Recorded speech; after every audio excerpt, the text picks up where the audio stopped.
Hello guys, welcome back to my channel. आज जो है हम करने जा रहे हैं members and shareholders of a company का चैप्टर। मेंबर्स और शेयर होल्डर्स कंपनी के कौन होते हैं। एक कंपनी जब भी इस्टेब्लिश होती है, इनकॉर्पोरेट होती है, तब जब उसे पैसों की रिक्वायरमेंट पड़ती है तो वो कंपनी क्या करती है, शेयर्स को इशू करती है।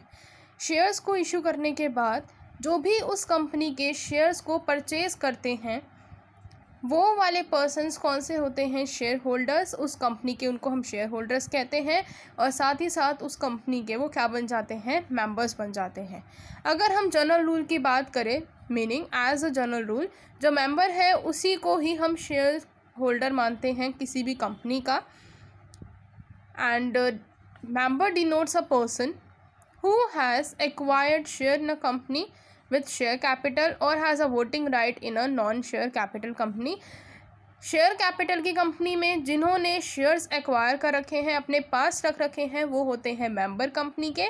और जिन्होंने नॉन शेयर कैपिटल वाली जो कंपनी है जिसमें शेयर कैपिटल नहीं है, वो उस कंपनी में जिनके पास वोटिंग राइट है वो वाले मेंबर्स होते हैं कंपनी के। ठीक है, नॉर्मली जो शेयर होल्डर्स होते हैं वही मेंबर्स होते हैं कंपनी के। मेंबर्स वो पर्सन्स होते हैं जो सिग्नेचर करते हैं MOA पे, यानी memorandum of association of a company, which are deemed to have accepted to become the members of the company. यानी कि उनको फिर ये माना जाता है, जो भी मेंबर्स होते हैं यानी जो शेयर होल्डर्स होते हैं, मेमोरेंडम ऑफ एसोसिएशन पे जब साइन कर देते हैं तब उनको क्या माना जाता है, कंपनी का member. And it is deemed, और ये भी माना जाएगा कि जो उन शेयर होल्डर्स का नाम है वो भी कंपनी के रजिस्टर में मैंशनड है, लिस्टेड है, नाम लिख दिया गया है। दो सिचुएशंस होती हैं। पहली सिचुएशन ये होती है कि कंपनी का जो मेंबर है उसने मेमोरेंडम ऑफ एसोसिएशन में अपने साइन दिए होंगे और साथ ही साथ उसका नाम कंपनी के रजिस्टर ऑफ मेंबर्स में लिखा हुआ होगा, तभी वो कंपनी का क्या कहलाएगा, मेंबर कहलाएगा। एनी पर्सन, कोई भी पर्सन जो एक्सेप्ट करता है to be a member of a company in writing, मान लीजिए किसी कंपनी के जो शेयर्स हैं उस पर्सन ने मान लीजिए नहीं लिए हैं, तब भी वो चाहता है कि वो उस कंपनी का मेंबर बने, तो वो अपनी लिखत देगा कि हाँ मैं इस कंपनी का मेंबर बनना चाहता हूँ, और जिसका नाम बाद में कंपनी के रजिस्टर ऑफ मेंबर्स में रजिस्टर कर लिया जाएगा, उसको क्या माना जाएगा, मेंबर ऑफ द कंपनी। वैसे तो हम लोग अगर बात कहें इन नॉर्मल सेंस, तो जो शेयर होल्डर्स होते हैं वही कंपनी के मेंबर्स होते हैं, लेकिन कई बार कुछ सिचुएशंस ऐसी होती हैं जहाँ पर जो शेयर होल्डर्स हैं और जो मेंबर्स हैं वो डिफरेंट हैं। ठीक है, सो जब भी कंपनी के शेयर होल्डर्स और मेंबर्स डिफरेंट होते हैं तो उस टाइम पर ये दो केसेस आते हैं डेफिनेशन ऑफ अ मेंबर, कि मेंबर कौन कौन होता है कंपनी का। जिसने क्या, पहला पॉइंट, जिसने रजिस्ट्री सब्सक्राइब किया हो मेमोरेंडम ऑफ कंपनी, कंपनी के MOA में अपना साइन दिया हो, और उसका नाम नेक्स्ट जो है उसका नाम क्या हो, रजिस्टर हो कंपनी के रजिस्टर में। रजिस्टर ऑफ मेंबर्स बनाया जाता है, एक मेंबर का रजिस्टर होता है, उसमें उसका नाम होना ज़रूरी है। और दूसरा पॉइंट ये बोला है इस डेफिनेशन में कि हर एक पर्सन जो भी राइटिंग में दे और साथ ही साथ उसका नाम भी रजिस्टर हो जाए एज अ मेंबर, तो उसको हम कंपनी का मेंबर मानेंगे। ये जो डेफिनेशन है ये section 2 sub section 55 of the companies act ने डिफाइन की है। इसके बाद from the above discussion it can be concluded, ये कहा जा सकता है कि कंपनी का वही मेंबर माना जाएगा जिसमें ये सारे पॉइंट्स फुलफिल किए हैं।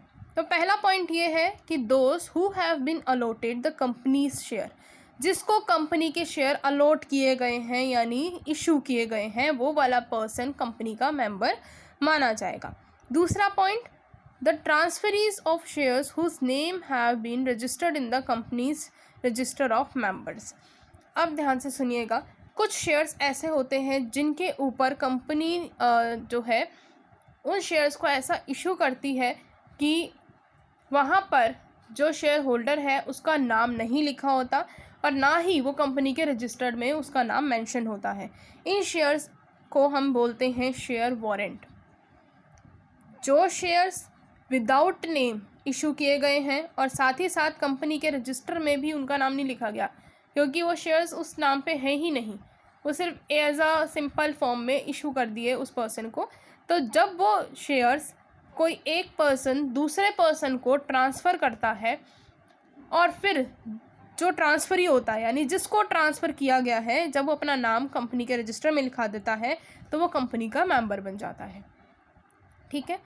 फिर है those who have subscribe to the company's memorandum of association. वो पर्सन्स बन सकते हैं कंपनी के मेंबर जिन्होंने कंपनी के मेमोरेंडम में साइन किया है। And those directors who have notified in the register that they board the qualification shares according to the provisions of the company articles. Company के आर्टिकल्स में जिस तरह से प्रोविजंस हैं उस तरह से अगर डायरेक्टर कह देते हैं या नोटिफाई कर देते हैं रजिस्ट्रार को कि वो कंपनी के क्वालिफिकेशन शेयर्स परचेज कर लेंगे as per the provisions of the company's article, जो भी कंपनी ने अपने आर्टिकल में मेंशन किया हुआ है, तो वो भी क्या बन जाते हैं, कंपनी के मेंबर बन जाते हैं। उसके बाद है टेस्ट ऑफ मेंबरशिप। हम कैसे जान सकते हैं कि कोई भी पर्सन किसी भी कंपनी का मेंबर है या नहीं है। तो it is clear that the elements of membership are as under. The first point is any person who is a signatory to the company's memorandum shall be deemed to be member। जिसने भी sign किया है company के memorandum में वो company का member है। The second point is कि for a person other than a signatory to the memorandum, कोई भी ऐसा दूसरा पर्सन जिसने सिग्नेचर नहीं किया या कोई ऐसा पर्सन जो कंपनी का मेंबर बन रहा है और क्या दे रहा है, रिटन कंसेंट दे रहा है कि वो मेंबर बनेगा और अपना नाम किस में रजिस्टर करा रहा है, कंपनी के रजिस्टर ऑफ मेंबर्स में, तो उसको हम मेंबर कंसिडर करेंगे। If a person have given his written consent but, अगर किसी भी पर्सन ने रिटन कंसेंट तो दे दी लेकिन अपना नाम यानी his name is not entered in the company's register, company के रजिस्टर में उसका नाम एंटर नहीं किया गया है, तो उस पर्सन को मेंबर नहीं माना जाएगा। Such person is not deemed to be a member. ठीक है। उसके बाद है likewise if a person's name is enter in the register में अगर उनका नेम लिखा गया है लेकिन फिर भी but he has not given written consent, उन्होंने कोई भी रिटन कंसेंट ही नहीं दी है, तो उसको भी कंपनी का मेंबर नहीं कहा जाएगा। उसके बाद to become a lawful member of the company, company का लॉफुल मेंबर बनने के लिए ये नेसेसरी है to give written consent, written consent देना है मेंबर के बनने के लिए, और उसका नाम एंटर होना चाहिए रजिस्टर ऑफ मेंबर्स में as soon as company is incorporated. जैसे ही कंपनी इनकॉर्पोरेटेड हो जाती है, a person who subscribe the memorandum of the company is deemed to be an ipso facto member of the company. जैसे ही company का incorporation हो जाता है उसके बाद जो पर्सन है जिसने भी कंपनी के मेमोरेंडम में साइन किया है वो क्या माना जाता है, कंपनी का इप्सो फैक्टर मेंबर। इप्सो फैक्टर मेंबर का मतलब होता है पक्का मेंबर।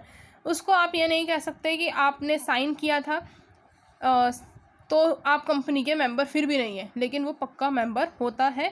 फिर इवन हिज चाहे उसका नाम एंटर है रजिस्टर में या नहीं है, इससे कोई फ़र्क नहीं पड़ता। चाहे उसको शेयर्स अलॉट किए गए हैं चाहे नहीं किए गए, तब भी कोई फ़र्क नहीं पड़ता, क्योंकि इनकॉर्पोरेशन के टाइम पर उसने अपना जो भी है MOA में अपना सिग्नेचर दे दिया था।